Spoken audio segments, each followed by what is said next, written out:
आगे पैर रखने वाला, आगे की सोचने वाला। अब उत्तानपाद की दो पत्नियां, एक का नाम है सुनीति और एक का नाम है सुरुचि।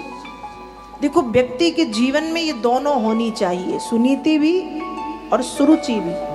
अब यहाँ बात को पकड़िएगा मत, यहाँ मैं दो पत्नियों की बात नहीं कर रही हूँ। यहाँ ये मन में लड्डू फूटने लगेगी, दो पत्नियां ना, दो पत्नियां नहीं, सुनीति और सुरुचि। सुनीति मतलब सुंदर ज्ञान और सुरुचि मतलब सुंदर इच्छाएं होनी चाहिए। और ध्यान रखिएगा, एक बार जीवन में सिर्फ सुनीति बस है, सुनीति मतलब सुंदर ज्ञान है, चल जाएगा। पर सिर्फ सुरुचि है और सुनीति नहीं है तो नहीं चलेगा। अब किसी की इच्छाएं हैं खूब अच्छी अच्छी, पर ज्ञान ही नहीं है। इच्छाएं ये हैं कि हमको कोई बड़ी गाड़ी लेनी है, इच्छा है, उसकी कीमत 70 लाख रुपए हमको लेनी है। आपके मन की इच्छा, अच्छी बात है, इच्छा है, पर इच्छा बस से थोड़ी कुछ होता है, ज्ञान भी होना चाहिए ना, उचित अनुचित सही गलत का ज्ञान, कि भैया ले लेंगे, पैसा है, चुका पाएंगे आगे, ऐसा तो नहीं कि घर बिक जाए, ऐसा तो नहीं कि माता पिता का सोना चांदी जमीन जायदाद बिक, इस सब का ज्ञान होना जरूरी। इच्छाएं होनी अच्छी बात है, लेकिन इच्छा के साथ इस चीज का ज्ञान भी हो कि क्या करना चाहिए, क्या नहीं करना चाहिए, क्या कर सकते हैं, क्या नहीं कर सकते हैं, यदि ये करेंगे तो अच्छा है हमारे लिए या नहीं। इच्छा होनी अच्छी बात है, लेकिन इच्छा के पीछे ज्ञान भी हो। एक बार जीवन में सिर्फ नीति है, ज्ञान चल जाएगा, पर रुचि अकेली है तो नहीं चलेगा, रुचि के साथ नीति का होना बहुत जरूरी। तो हमारे जीवन में ये दोनों हो, सुनीति मतलब सुंदर ज्ञान और सुरुचि मतलब सुंदर इच्छाएं होनी चाहिए। और भैया इच्छा तो ऐसी है कि इच्छा का अंत नहीं है। इच्छा ऐसी, हम यदि सोचे कि ऐसा हो जाए उसके बाद तो भगवान कुछ नहीं चाहिए, तो ऐसे लोग आप ही देख लो कि आपने कितना कुछ सोचा कि ऐसा हो जाए तो हम ऐसे करेंगे, उसके बाद कुछ नहीं चाहिए, और वो होने के बाद हमको लगता अब ये और हो जाए। एक लड़का था, 12वीं कक्षा के एग्जाम परीक्षाएं उसने दी, वो भगवान से प्रार्थना करता बस भगवान 12वीं क्लास अच्छे से निकल जाए, कुछ नहीं चाहिए। निकल गया, अच्छे नंबर से पास हो गया, प्रथम श्रेणी में पास हुआ। अब उसने कहा था 12वीं कक्षा पास हो जाए, कुछ नहीं चाहिए। अब जैसे ही 12वीं कक्षा पास हुई तो कह रहा भगवान अब ग्रेजुएशन हो जाए, वो हो गया। अब पोस्ट ग्रेजुएट हो जाऊं, वो हो गया। अब डिग्री मिल जाए, चलो डिग्री भी मिल गई। ए भगवान डिग्री मिल जाए, कुछ नहीं चाहिए। अब डिग्री मिल गई तो अब मन में डिग्री खाएंगे क्या, अब डिग्री मिल गई, कुछ क्या चाहिए, नौकरी। नौकरी लग गई, भगवान अच्छी सी नौकरी लग जाए, जीवन में फिर कुछ नहीं चाहिए। अब नौकरी लगी तो मन में आया कि जीवन अकेले थोड़ी कटेगा, अब पत्नी चाहिए, पत्नी मिल गई। अब पत्नी के साथ 2-4 साल रहे, फिर मन में आया 2 से 3 हो जाते, अकेले थोड़ी अच्छा लगता है, चलो भैया 2 से 3 हो गए। फिर लगा कि अब 4 हो जाते, बेटा है तो बेटी हो जाए, बेटी है तो बेटा हो जाए, चलो 4 हो गए। अब परिवार पूरा, अब कुछ नहीं चाहिए। लेकिन फिर थोड़े दिन के बाद अब बेटा पढ़ जाए, फिर उसकी नौकरी लग जाए, फिर उसका विवाह हो जाए, फिर विवाह हो गया तो पोता हो जाए, पोता हो गया तो पोती हो जाए, फिर वो पढ़ने लिखने लगे, फिर उनका कुछ हो जाए। ऐसे करते करते हम हो गए 99 साल के। कितने साल के हो गए? 99 साल। और 99 साल के, कानों में सुनता नहीं, आंखों में दिखता नहीं, दांत टूट गए हैं, बोलते बनता नहीं, कमर झुकी है, कुबड़ निकली है, शरीर में दर्द बना है, जाने की तैयारी में है, जाने की तैयारी में है, और भगवान को हाथ दिखा रहे हैं, और हाथ पंडित जी को हाथ दिखा रहे हैं, और हाथ दिखा के पंडित जी से पूछ रहे, पंडित जी जरा हाथ देख के बताओ आगे जीवन में सुख है या नहीं। तो पंडित जी भी सिर पे हाथ रख के कहते हैं इस जीवन में तो गुंजाइश कम है, अगले जीवन में कोशिश करना, शायद मिल जाए। तो कहने का मतलब है कि मनुष्य की इच्छाओं का अंत तो है ही नहीं, आप जब तक इस धरती पे डोलेंगे तब तक आपकी इच्छाएं समाप्त नहीं होंगी। पहले पढ़ जाएंगे, फिर कॉलेज हो जाए, फिर डिग्री मिल जाए, फिर नौकरी लग जाए, फिर पत्नी मिल जाए, फिर बच्चे हो जाएं, फिर वो पढ़ जाएं, फिर उनका ब्याह हो, फिर उनके बच्चे हो, फिर वो पढ़ जाएं, फिर यही सब चलता रहता है। इच्छाओं का अंत नहीं है, इच्छाएं अनंत हैं। इसलिए इच्छा होना अच्छी बात है, पर इच्छा के साथ ज्ञान का होना भी जरूरी है। तो उत्तानपाद की दो पत्नियां सुनीति और सुरुचि, ये तो जीवन की बात हो गई कि जीवन में सुंदर ज्ञान, सुंदर रुचि का होना जरूरी है। इच्छाएं समाप्त नहीं होती, इसलिए बहुत ज्यादा उनके पीछे भी नहीं भागना चाहिए। एक के बाद दूसरी, दूसरे के बाद तीसरी, तीसरी के बाद चौथी। मरणासन्न स्थिति मतलब लोग ये मरने के पहले भी अपनी इच्छा बता के मरते हैं। सोचो आप, मरने के पहले भी यदि हम मर जाए ना बेटा तो ऐसे कर देना, हमारी ये इच्छा है। अब आप सोचो, इच्छाओं का अंत है? नहीं है। मरने के पहले यदि लग रहा कि 2-4 साल में या 2-4 महीने में या 2-4 दिन में हम चले जाएंगे, तो हम अपने बच्चों को, अपने बेटों को, अपने बहुओं को, अपने नाती पोतों को इच्छा बता के मरते कि भैया यदि हम मर जाएं ऐसा काम कर लेना, हमारी ये इच्छा है। और हम वो करते भी, इच्छा है, इच्छा थी, नहीं तो अटके रहेंगे उसी इच्छा में। तो इच्छा और ज्ञान, रुचि और नीति दोनों का साथ में होना जरूरी है। तो उत्तानपाद की दो पत्नियां सुनीति और सुरुचि, एक बार की बात है, सुनीति के पुत्र हैं ध्रुव और सुरुचि के पुत्र का नाम है उत्तम। एक बार की बात है, सुनीति का बेटा ध्रुव खेल कूद के आके अपने पिता की गोद में बैठ गया। स्वाभाविक सी बात है, बच्चे बाहर से खेल कूद के आते और पिता की गोद में आके, माँ की गोद में आके बैठते हैं। पिता ने भी बिठा लिया, पर दूर खड़ी सौतेली माँ ने देखा। अब जैसे ही देखा तो पहले तो उसको लगा कि शायद मेरा बेटा है, लेकिन जब ध्यान से देखा, अरे ये मेरा बेटा नहीं, ये तो सुनीति का बेटा है। और वो सौतेली माँ मतलब सुरुचि राजा के पास आई, ध्रुव को राजा की गोद से उठाया, उठा के पृथ्वी पर पटका। पहले तो ध्रुव को लगा कि शायद मेरी माँ मुझे गोद में ले रही थी, मैं माँ के हाथ से गलती से छूट करके गिर गया। ध्रुव जी ने दोनों हाथ ऊपर किए, गोद में ले लो। उस समय सौतेली माँ ने ध्रुव के दोनों हाथ बांधे और बांध करके कहती है, नावत्स नृपतेर धृष्ण्यम भवानारूढ़ुमर्हति नाग्रहीतो मया यत्वं कुक्षाबपि नृपात्मजा। सुरुचि कह रही है, अरे पुत्र, तुम राजा की गोद में बैठने की धृष्टता मत करो, राजा की गोद में बैठने की ढिठाई मत करो। ध्रुव जी महाराज ने कहा, माँ क्या राजा मेरे पिता नहीं है? कहा, राजा तो तेरे पिता हैं, पर मैं तेरी मैया नहीं, तूने किसी अन्य स्त्री की कोख से जन्म लिया है, इसलिए तू राजा की गोद में बैठने का अधिकारी नहीं है। यदि बैठना है तो एक काम कर, तू मर करके मेरी कोख से जन्म ले ले और बैठ जा गोद में राजा की। और यदि ये नहीं कर सकता तो जंगल में जाके तपस्या कर, भगवान से गोद में बैठने का वरदान लेके आ। ऐसी बातें कही, कड़वी कड़वी बातें। वो भूल गई कि एक छोटा सा बालक, एक छोटा सा बच्चा, ये मेरे बाणी रूपी बाण उसके हृदय को कैसे छेद रहे होंगे, भेद रहे होंगे, परेशान कर रहे होंगे। ध्यान रखिएगा, ये जो जीव है ना, ये हमारी जो जीव जो कतर कतर कतर चलती है, ये जीव बड़ी दुष्ट है। इस जीव में एक भी हड्डी नहीं होती, होती है इस जीव में एक भी हड्डी नहीं होती, लेकिन ये अच्छे अच्छों की हड्डी तोड़वाने की ताकत रखती। ये जीव बड़ी दुष्ट है।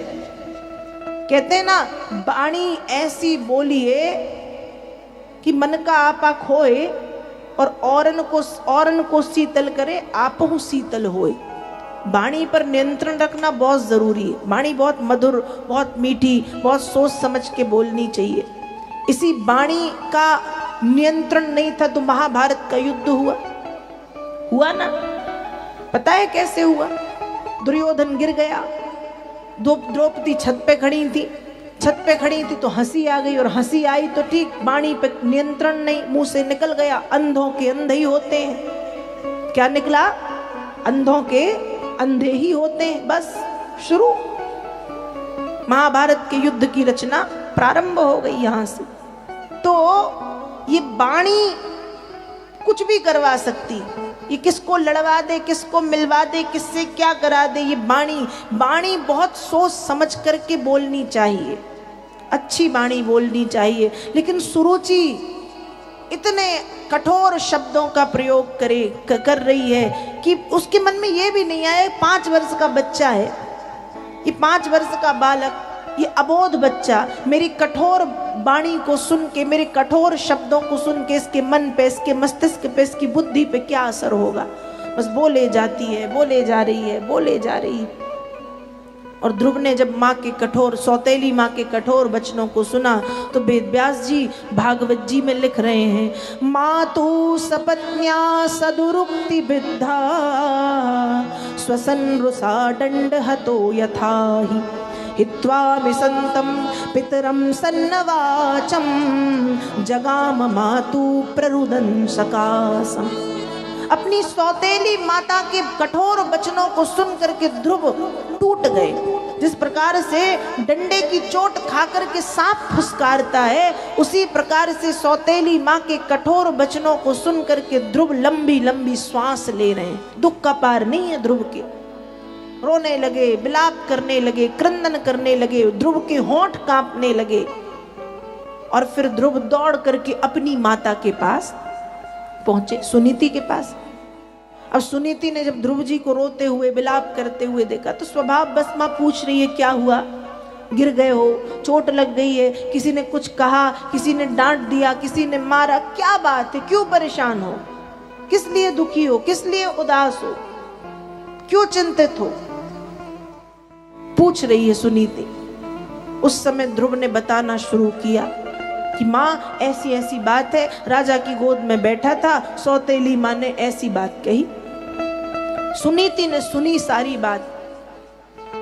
अब सुनीति बड़ी रानी है, राजा की पत्नी है, चाहती तो कलह कर सकती थी, क्लेश कर सकती थी, लड़ सकती थी, झगड़ सकती थी, कुछ भी कह सकती थी। लेकिन धन्य है सुनीति, सुनीति ने लड़ना ठीक नहीं समझा। अपनी बुद्धि का परिचय देते हुए सुनीति ध्रुव को समझा रही है और कह रही हैं, दीर्घम स्वसंती ब्रजिनस्य पारो मपस्यति बालक माहवाला माँ मंगलम तात परे सुमंस था भुंगते जनो यत पर दुख दंस्ततो। ध्रुव की बातें सुनकर के दीर्घम स्वसंती, सुनीति लंबी लंबी सांस ले रही। ब्रजिनस्य पारो, सुनीति के दुख का पार नहीं, फिर भी अपने आप को समझाया और ध्रुव से कहा, माँ मंगलम तात, पुत्र माँ का अमंगल मत सोचो, पुत्र माँ का बुरा मत सोचो। एक बात मैं लगभग अपनी हर कथा में कहती हूँ, अक्सर कहती हूँ, सुनी, आप भी सुन लीजिएगा और याद रखिएगा कि जो औरों को चक्कर देता है, इफेक्ट कम करवाना, जो औरों को चक्कर देता है वो खुद भी चक्कर खाता है।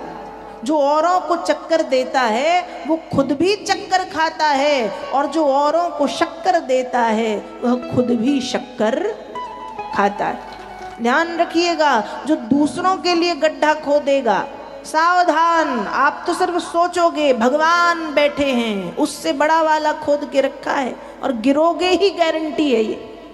कहते हैं ना, ईश्वर की लाठी जब पड़ती है तो उस लाठी में आवाज नहीं होती और बड़ी जोर की पड़ती। देर है पर अंधेर नहीं है, देर है पर अंधेर नहीं। तो माँ समझा रही है कि माँ का बुरा मत सोचो, माँ का अमंगल मत सोचो। जो दूसरों के लिए अमंगल सोचता है, जो दूसरों के लिए बुरा सोचता है, उसका बुरा हो ना हो भगवान उसका जरूर करते हैं जो सोच रहा है। इसलिए माँ का अमंगल, माँ मंगलम तात, माँ का बुरा मत सोचो, बिल्कुल नहीं। बिल्कुल नहीं, बुरा मत सोचो।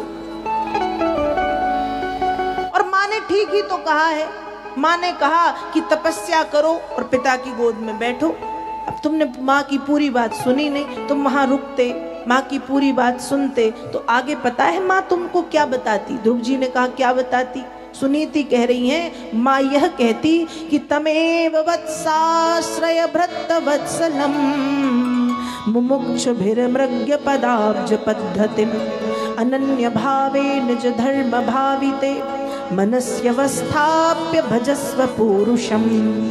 यदि तुम माँ की पूरी बातें सुनते तो माँ आगे यही कहती कि वत्स परेशान मत हो, वत्स परेशान मत हो, उन नारायण की शरण में जाओ जो दासानुदासों पर भी अनुग्रह करते हैं। अर्थात तपस्या करने से पिता तो साधारण है, पिता तो हाड़ मांस का पुतला है, आज है कल नहीं होगा। यदि गोद में बैठना है तो तपस्या करके जगत पिता की गोद को प्राप्त करो, जिसके आदि और अंत का पता नहीं, जिसका ना आदि है ना अंत, जो अनंत। यदि बैठनी तो क्यों तुम पागल हुए जा रहे हो इस पिता की गोद में बैठने के लिए, जो आज है कल नहीं रहेगा। अनंत की गोद में बैठो, तपस्या करो। अब माँ समझा के चली गई। अब माँ को लगा बच्चा है, समझ गया। ये थोड़ी पता था कि बच्चे ने उस बात को यहाँ बिठा लिया। और ध्रुव जी महाराज ने जंगल की ओर दौड़ लगा दी। और जंगल की ओर क्या दौड़ लगाई? भगवान ने भी नारद जी को पहले से बिठा के रखा है। देखो, भगवान को अपने हर भक्त की चिंता है, भगवान को अपने हर भक्त की चिंता है। भगवान भक्त को कभी अकेला तो नहीं छोड़ते। भगवान जानते हैं कि ध्रुव आ रहे हैं, नारद जी पहले से जंगल में हैं। ध्रुव जी जैसे ही पहुंचे, नारद जी पूछ रहे, अरे बेटे तू इस घनघोर भयानक जंगल में अकेला क्यों घूम रहा है? क्या तेरे माता पिता, क्या तेरे भाई बहन, क्या तेरे संबंधी तेरे साथ हैं? ध्रुव जी कह रहे, नहीं बाबा, मैं तो तपस्या करने आया हूं। नारद जी हंसने लगे, रे पागल, अभी तेरी उम्र तपस्या करने की, अभी तेरी उम्र खेलने की, कूदने की, अभी तेरी उम्र पढ़ाई करने की, सोने की, माता पिता के साथ रहने की, खाने पीने की। वापस जा। और ध्रुव जी कह रहे, बाबा वापस तो न जाऊंगा। क्यों? कहा मन में सोच के आया हूं, कार्यम साधयामी बद्धेहम पातयामी, या तो कार्य को सिद्ध करूंगा। नारद जी ने कहा कौन सा कार्य? कहा जगत पिता की गोद में बैठने का कार्य। या तो कार्य को सिद्ध करूंगा, और यदि कार्य सिद्ध नहीं होता तो देहम पातयामी, मर जाऊंगा। क्या करूंगा? मर जाऊंगा। कार्यम साधयामी व देहम पातयामी। नारद जी ने कहा ये तो छोटा है, पर बातें तो बहुत बड़ी बड़ी कर रहा है। ध्रुव जी कह रहे, बस आप ये बताओ तपस्या कहाँ और कैसे करते? देखो, सद शिष्यों को सदगुरु अपने आप मिल जाते, उनको गुरु गली गली ढूंढने की जरूरत नहीं पड़ती। जैसे ध्रुव जी को नारद जी मिल गए, और नारद जी ध्रुव जी से कह रहे हैं, तत्तात गच्छ भद्रम ते यमुनायास्तटं शुभम पुण्यम मधुवनम यत्रो सानिध्यम नित्यदा हरे। वत्स जाओ, तुम्हारा कल्याण हो। यमुना के तट पर मधुवन नाम के जंगल में हरि नित्य निवास करते हैं। यमुना के तट पर मधुवन नाम के जंगल में हरि नित्य निवास करते हैं। कहते वहां तपस्या करने से भगवान जल्दी मिलते। अब ध्रुव जी कह रहे तपस्या किस मंत्र का जाप करूं? नारद जी ने बताया कि उस मंत्र का जाप करो जो मंत्र अत्यंत गोपनीय है। जप्यश्च परमो गुह्य श्रूयताम मे नृपात्मज यम सप्तरात्रम प्रपठन पुमान पश्यति खेचरान।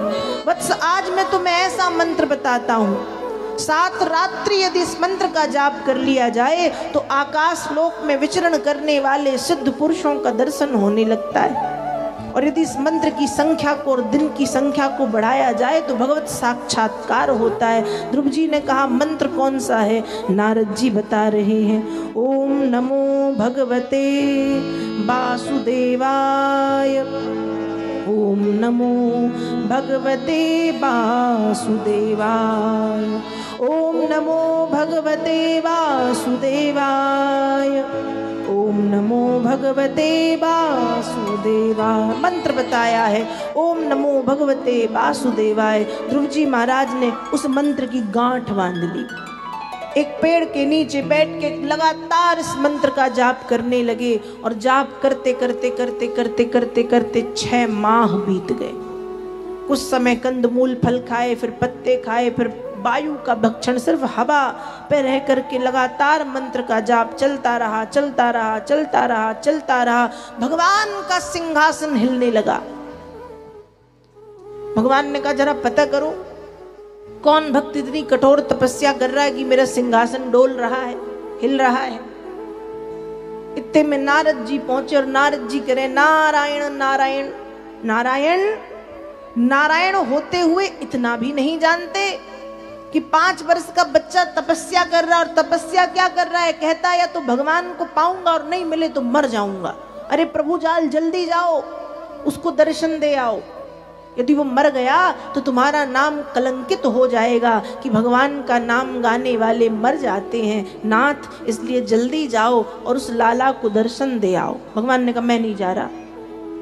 नारद जी ने कहा कहीं तो जा रहे हो, यही बता दो कहाँ जा रहे हो। भगवान ने कहा उस बालक को दर्शन देने नहीं, मैं तो स्वयं उस तपस्या की प्रतिमूर्ति दिव्य बालक के दर्शन करने के लिए जा रहा हूं। और भगवान प्रकट हो गए मधुबन में। अब जब भगवान मधुबन में प्रकट हैं, ध्रुव जी आंखें बंद किए, बस लगातार जप कर रहे ओम नमो भगवते वासुदेवाय, ओम नमो भगवते वासुदेवाय, ओम नमो भगवते वासुदेवाय। संसार की, बाहरी संसार की जो आवाज है वो ध्रुव जी को सुनाई ही नहीं पड़ रही। ध्रुव जी को नहीं सुन रहा कि कौन क्या कह रहा है, उनको तो बस भीतर ओम नमो भगवते, ओम नमो भगवते, ओम नमो भगवते, ओम नमो भगवते वासुदेवाय। भगवान ने कहा वैसे मैं तो बड़ी दिक्कत में चिल्लाता रहूंगा, इसको सुनना नहीं, क्योंकि ये भीतर अंतर्मन में है, बाहरी दुनिया से इसका संबंध टूट गया है। क्या किया जाए? देखो भगवान सबके हृदय में रहते हैं, सबके हृदय में भगवान। हम कहते हैं ना हम भगवान को दुनिया में ढूंढते हैं, दुनिया में ढूंढने से पहले हृदय में बैठे भगवान को ढूंढ लेना चाहिए। भगवान घट घट के वासी। भगवान कहाँ है? भगवान घट घट के वासी। तो ध्रुव जी महाराज के हृदय में जो नारायण बैठे थे, भगवान ने अपने प्रतिबिंब को ध्रुव जी के हृदय से छीन लिया। अब ध्रुव जी को भगवान का दर्शन हृदय में हो रहा था, लेकिन जैसे ही हृदय के भगवान गायब हुए और ध्रुव जी की आंखें खुल गईं कि मेरे प्रभु कहाँ हैं, और जैसे ही आंखें खुली सामने साक्षात चतुर्भुज रूप धारण किए श्री हरि नारायण खड़े हुए।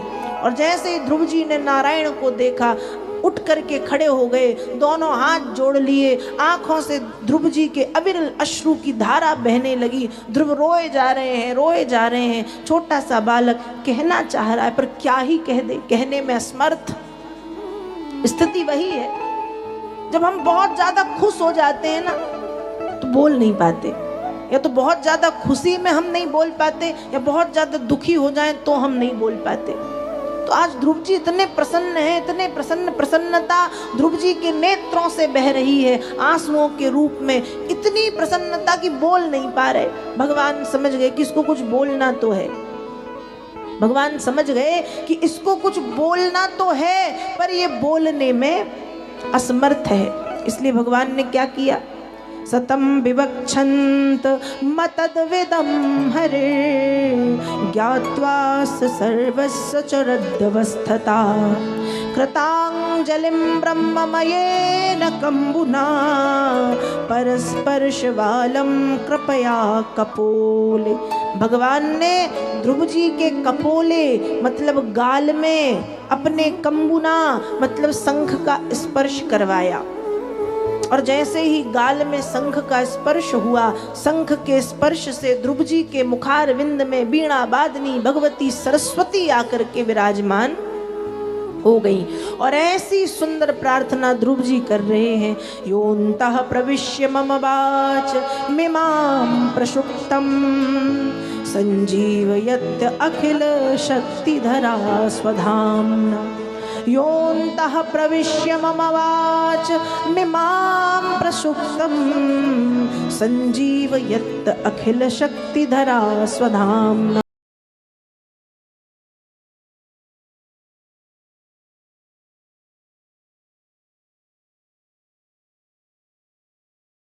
आनंद टीवी से जुड़ने के लिए आप हमें व्हाट्सएप करें 9277395752 पर।